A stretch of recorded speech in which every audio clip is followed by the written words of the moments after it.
Hello everyone, my name is the SeaTactics, and we are here today to review episode 3 of Angolmois. This was a pretty decent episode.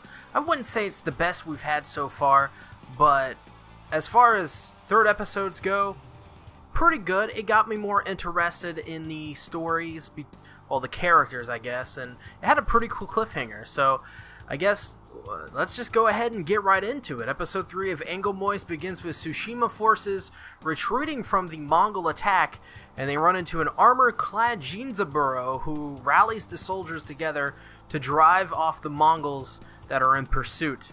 They don't trust him though, but point out the armor. Well, Jinza points out the armor, and so the men follow Jinzaburo and his men's orders. They end up successfully driving off the Mongols in the end, thanks to their quick thinking. And then we get a bunch of extra stuff. Some of these designs in this scene, though, I mean, looked pretty bad. Some of them obviously having no faces, etc. I just thought this scene, in terms of, from an animation art perspective, like, there were just some things that looked a little janky here. But the armor, I said last episode that I expected the armor to look freaking awesome, and it does. The armor here looks incredible. I love it. It's just so well designed. It looks really cool, and I love that look of the ancient kind of samurai. That I just like the look of ancient samurais, really, just in general. The animation for the fighting, once again, it's really simple, but it works and it looks nice, and it's super violent, like an old B-level Japanese martial arts film or something. It doesn't have the production style of it, of course, but in terms of the feeling to it, it definitely looks something like that, like brutally violent for no reason, and showing off the violence of war, and maybe a little like ultra violent in places.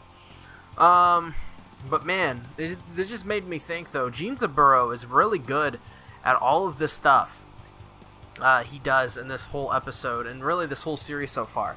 Everything like he's made to do, he like knows everything about how the Mongols will attack. He's very privy, and he has a lot of knowledge in war.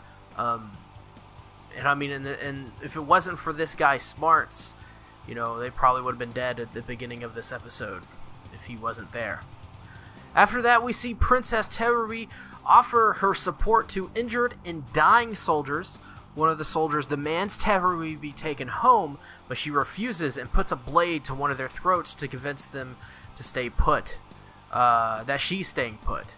She then tells them all that she is taking command in place of her father. They then get news that the squad Jinzaburo led has been lost in the commotion of the Mongol soldiers. Jinza, now in battle, sees the heads of Tsushima's 2 leaders on a spear. He then focuses all of the soldiers on this one point to get the heads back, in the process losing a few men. Jinzaburo did this so that basically they can get their heads back and they wouldn't be on a pike of a ship, and that would, in turn harm the morale of the soldiers and people. Tehrui then confirms their deaths in a pretty emotional scene, to be honest. She cries out, and it's rather sad, really. And Jinza, this scene is like, they didn't die in vain. They died with pride. They died fighting off all they could do, and, they're pretty amazing for doing that. And I like that kind of dialogue from Jinza. It was pretty good. It was pretty good dialogue, pretty believable, made sense. I wonder, though, if this will act as kind of Tehrui's kind of coming of age, almost. Like, at this point, maybe this is kind of the start of, like, hey, I gotta stop trying to manipulate people into doing what I want them to do and be more of a leader. Stand up for myself more, rather than calmly manipulating on the sidelines. So I think this is probably the start of that. It should be the start of that, of course. This is only a 13-episode anime, so we're 3 episodes into a 13-episode anime. Might as well start developing one of your main story threads and characters in your series. Probably the main character. I'll get more on that later. Well, no, let's just talk about it now. I mean, I think this anime is way more about Tehrui than any other character. I think the princess and her character arc and development so far just makes me think like, she's the face of all of this. She had a really awesome role in the last couple episodes, and in this episode, little subdued of a role, but at the same time, she had the most character development. I think that's just the nature of this show. You're not gonna get, besides Jinza, there is no other characters really that are getting developed. The rest of these characters are kind of fluff for really, the princess. Even Jinza, the only reason we know about Jinza and we're getting backstory for him is really, I think, just because he's our main character, and developing your main character is something you're supposed to do usually in stories. But I think definitely the princess is the star of the show, and because she just has the most compelling character out of every single character we've seen so far, and I really like that. I think she's an awesome character. Just the way that in the first episode, in the second episode, she was manipulating, in this episode, she already is kind of changed a little bit. She took the place of her father. She's acting more like a leader. I like that. It's very nice development. It's nothing new, but it's really awesome when you see this kind of stuff being pulled off, and it's good. So that's all I want. If it's good, it's good, and I'll watch it. あなたをこのようなところへ置いておけぬ。ゴン太郎、姫を国府へ。くどいですぞ、アビル殿。 We then see Amushi scout out the Mongol camp later that night. Then we cut to the people of Tsushima and Tehrui holding a funeral of sorts and paying respects to the lost leaders of Tsushima. Tehrui, I'm gonna call her Princess. Princess can only offer stones, though. A very little small thing in there. She's like, I'm sorry, father, brother, but I can only offer stones right now. So I thought that was a little sad. Tehrui then goes, the princess then goes to the exiles who are using their own cave hidden from the Mongols. Jinza reflects on his past when he is asked if he has someone he's married to back at home, or someone close. Turns out Jinza's family died from the plague while he was at war. The princess then brings all of them an offering. Just a small bag of rice is all they can really spare. Jinza then suggests to attack the Mongol camp at night so they can buy some time while the Mongols are being more careful so they can get away. I like getting more backstory for Jinza. It was rather kind of sad, this guy, he was so focused on war, and this is what he did to provide for his family was being a samurai, and he goes out to war and he comes back and he had a full family, right? He had I think he said 4 people in his family, and he comes back, not one of them's left, and because they all died from the plague.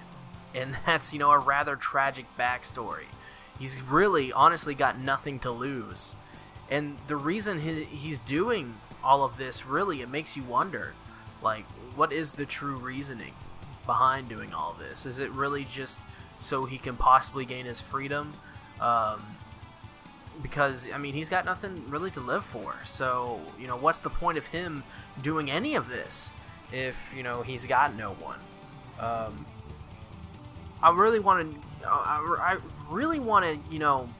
want this series to get down in the nitty-gritty with Jinza and really kind of psychoanalyze this character and really just know how this guy thinks about his past and what he's gonna do after all of this. I just really want to know. The princess we see in this scene is already acclimating rather nicely to this role. She's already taking up the old guard that her father left, and once again, we're seeing already a change in this character, which I'm loving. It's good character development. 戦で一月ほど家を空け、戻ると墓の下だった。合戦で敵の喉を切るのと違い、死んだという実感がまるでわかん。 Now alone with a sleeping Jinza, the princess contemplates whether or not to just kill Jinza because she regrets ever bringing him along, and she believes he'll drag everyone to hell and get him killed. But well, she really decides not to, and I guess because, you know, he kind of saved them all in the end. And then we see a weird scene. I'm not sure what we were supposed to get by this scene, but I think she goes in to kiss him while he's sleeping? I'm not really sure. I guess she does kisses him. I mean, I don't know. He then wakes up and they get ready to attack the Mongol camp. During the attack, they are betrayed by the man who guided them to the Mongol camp before he is able to kill Jinza. Tehrui comes to the rescue, but is stabbed. Episode end. Did not see anybody turning. I thought they were going to get to the camp and they were going to fight the Mongols. That's what I thought. I didn't know that we were going to get, you know, a heel turn, right? And we were going to get this betrayal. I did not know that at all. And I wonder what Tehrui did, the princess, did. Did she actually kiss him? I'm not sure what was going on with that scene. I guess it's inferred, but it is a rather strange scene. I was like, is this happening right now? I'm not sure. Does anyone feel that way? Was that scene awkward to any of you guys?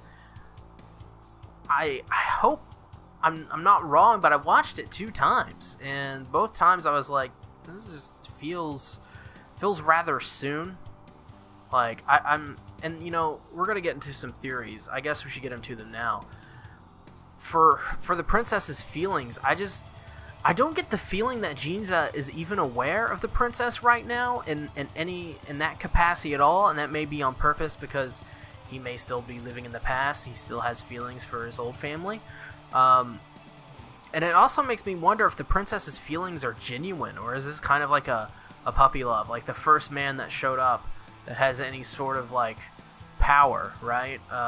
She just kind of falls head over heels for this guy, but I wonder how serious she is about this, because I mean, we got in episode 2 that she kind of starting to look at Jinza in a different light. You know, she looked at him and she blushed a little bit, but in this episode, it went from blushing to maybe if I kiss this guy while he's sleeping kind of thing, and that's rather fast, I think. So I'm not really sure. I did like, though, how she was like, should I just kill him or not? I thought that was a pretty cool scene. How that was built up, too. That didn't feel like it came out of nowhere. I thought that was a really nice scene. But how it ended was just rather strange. I'm not really sure what was going on with that. Positives of the episode, the cliffhanger. I really like this cliffhanger ending. Makes me want to watch the next one, so it worked.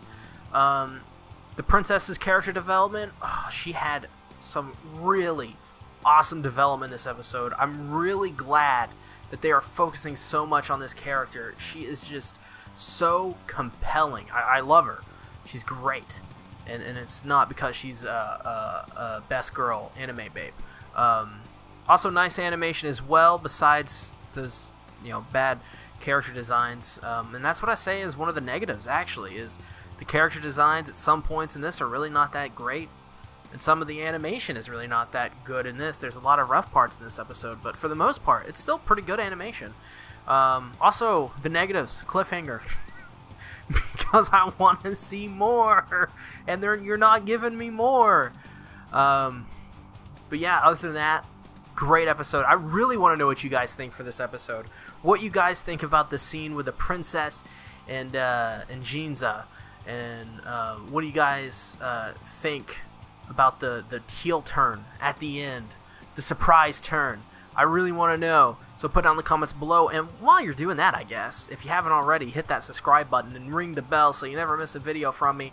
And as well, like this video if you liked it, and follow me on Twitter at SeaTacticsFTW. And yeah, thanks. I appreciate it if you did so, and I appreciate all the support you give me anyways. It really means a lot. So I'll see you guys later. Thanks for watching. Bye-bye.